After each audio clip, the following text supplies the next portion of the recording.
Time for a little bit of dynamite. And a big question. Is this working? Look, I know people are going to say, dude, you haven't given enough time. It needs some more time. It's had time.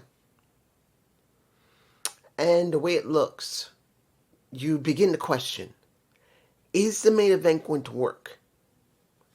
Not that it's bad, but will it work? Because again, this is not about MJF. I know people will say, dude, this is about MJF. No, it's not. Nope. This is about Darby. Now, I could talk about this at the end of my review, and I will talk more detailed. But I am beginning to question, will this work? First, 10-man tag I didn't care about. We get the Bucks, Orange Cassidy, CNC, versus everyone else. FTR, Ciampa, and the Dogs. And I'm like, did I really need to see a 10-man tag at the opening of the show? It's not about the quality of the match. It was not bad. The match is always a standard. Let's make it clear. Everybody in the match, other than the Dogs, knows what they're doing. And they can wrestle very well. I'm still really not feeling the Dogs much. But everyone else, they're fine. But did we need a 10-man tag opening the show? No. Not that I wanted to see a talking segment, but I wanted something more than just a 10-man tag. Something that was important. 10-man tag was not important. Yes, Adam Copeland got the pin, and that's supposed to lead into their match soon. And if they don't win, they disband permanently and probably no longer be on TV together again. But it could have been something else. Next match. Speedball Mike Bailey versus, what was the guy's name? Westbrook. That didn't last long. They just wanted to get that match over with for some stupid reason. And then we get to TNT. Oh my gosh. We have 2 open challenges on the same night. You give me Kevin Knight versus a returning 14-month returning Brian Cage. Let me get this straight. Brian Cage has been gone for over a year. He finally comes back. You don't make him important. You don't make him relevant. You basically job him out to the TNT champion. Yes, the TNT champion looked good while doing something against a guy who's easily could overpower him. But he just came back. Why do they treat the big men like this? Why do they treat their big men like they're nothing? Why? This is where I'm wondering if this is going to work a double or nothing. Because you just got Brian Cage coming back to the Don Callis family. Yes, he's not one of the biggest guys there, or the most important guys. But he's a returning wrestler that we haven't seen for over a year. And instead of at least making him feel important, no. He feels like a total jobber with this. And the abs of steel. That's all he felt like. That's what he felt like. And I'm like, what the fuck? What the blue fuck? It didn't make a difference. I didn't care. Because they didn't want to make him feel like I should care. Let's make this clear. I'm saying it again. It felt like he was not meant to be cared about. Tony just threw him out there so Kevin would have a match. Now, I thought, after that was over, with Speedball, that he was going to say, I want to wrestle you. Now, that wouldn't have been bad. Speedball hasn't got a chance against that TNT title. I would have, no problem seeing him go against Kevin because they're friends. Not that they would go up against each other and then turn against each other. But it would make some sense for the development between the two. He's gone up against a lot of people, but he hasn't gone up against his best friend. Now, I'm not saying always that would work, but it wouldn't hurt. But what did we get from Speedball? He's waiting to see who is the one he's going up against. Either Kateska or Darby Allin, because he wants who's next. Like it's another open challenge where Kateska wins. And then he says, I want Jon Moxley for that Continental Championship. I tapped you out twice. What's going on? And I'm like, do I care about him dealing with Jon Moxley? No, because Jon is dealing with Will Ospreay. So I didn't expect anything from that. And when it comes to Kateska and Darby Allin, that makes no sense either. It doesn't. Now, of course, if Darby wins, which he shouldn't, but he probably might, then you're going to have Speedball go up against Darby next. But does that really help Darby? Moving on. Will Ospreay versus...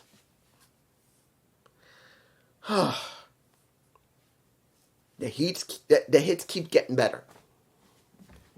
When you see an Ace Austin, you see somebody that looks like a main eventer. Let's make it very clear. He looks like a main eventer. He acts like a main eventer.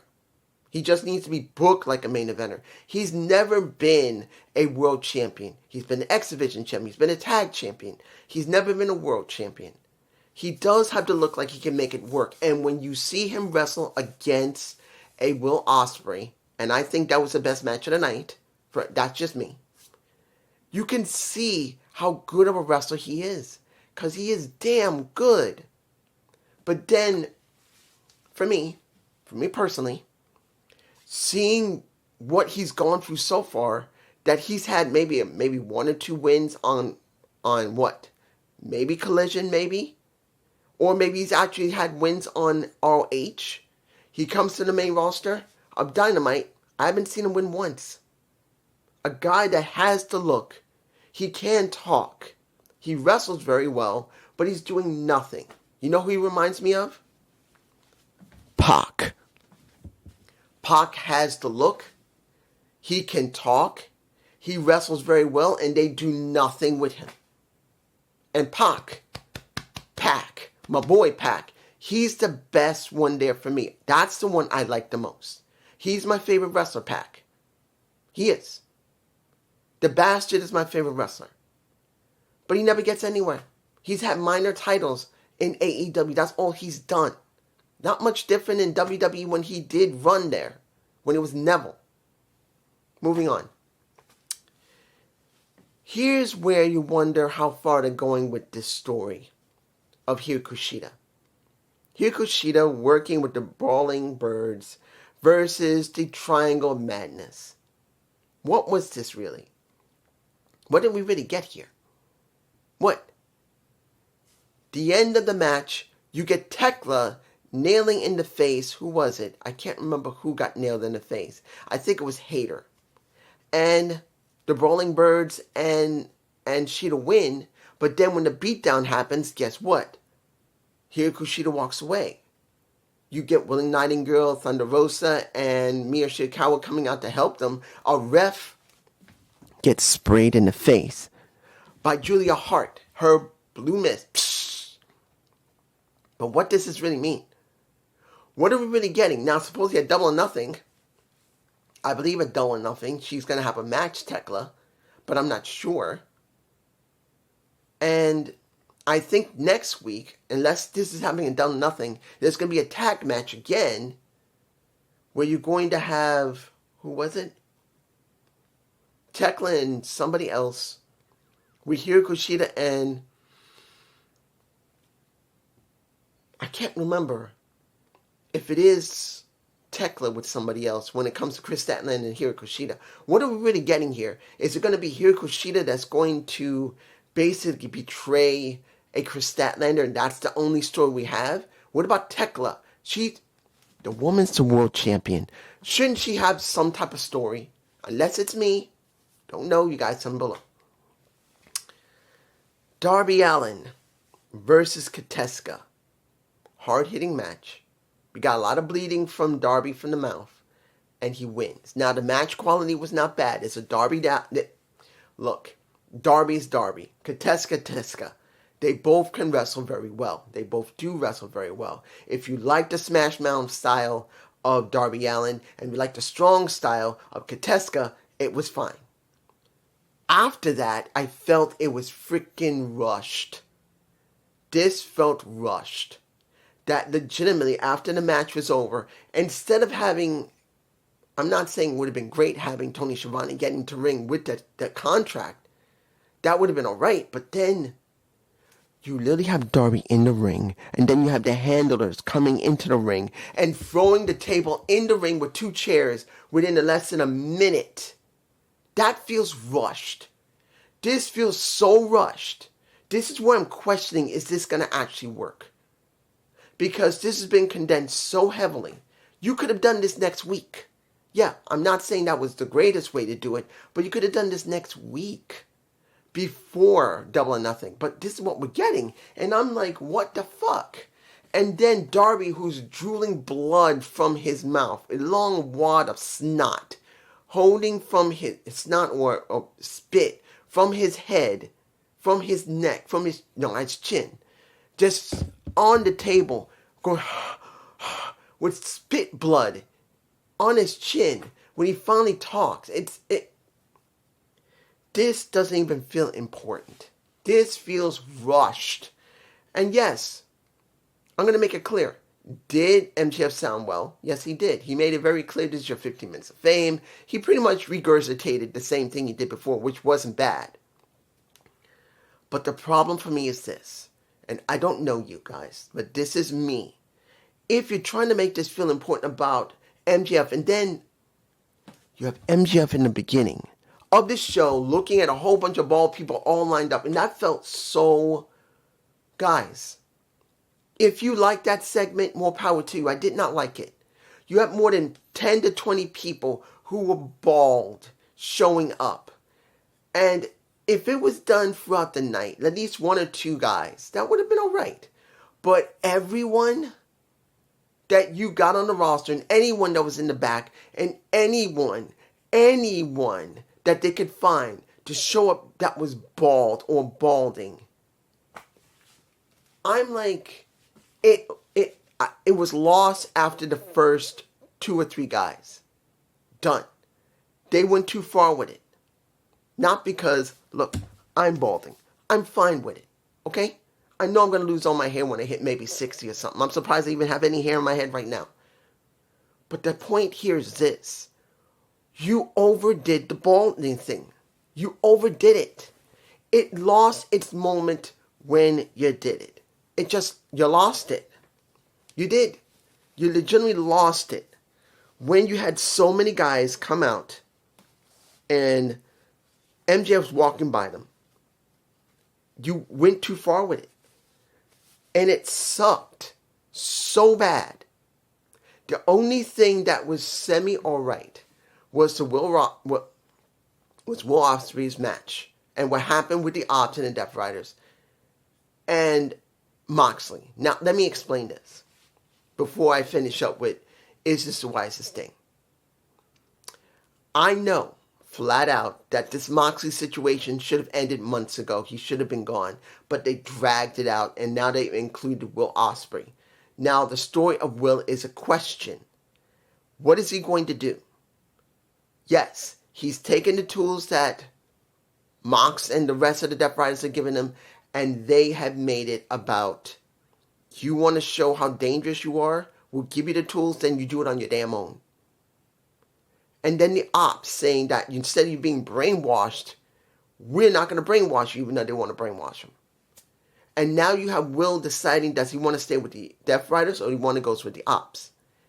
And the question's going to be kind of like what Darby Allin. Is this working? With Will, where are they going? Will this work? Because if you're going to be honest, Will Ospreay don't need any of them. In fact, Will Ospreay should change from, his music should change. His ring attire should change. He should change to show that he's learned something from either side. And that's what this needs to be. Will Ospreay learn something? Change up his ring attire, change up his music, and even change his attitude. Because almost losing the ability to walk, to be able to hold his son, to do something naughty with his wife, will that change him? If he stays exactly the same, and he stays with the Death Riders, where really he's going to do exactly the same as they've been doing now, this made no sense. If he goes with the ops, that really doesn't feel like the right option either. And I know when it comes to the Owen Hart and when you see Samoa Joe talking, I don't think Samoa Joe's going to do a damn thing. He just won't. He's not going to get anywhere with Will. He will lose to Will during the Owen Hart tournament because it'll make no sense for Will Ospreay to lose. It'll make no sense. He needs to go through the entire tournament. So will this mean anything? Is this working? And Darby Allin. Darby is the same thing.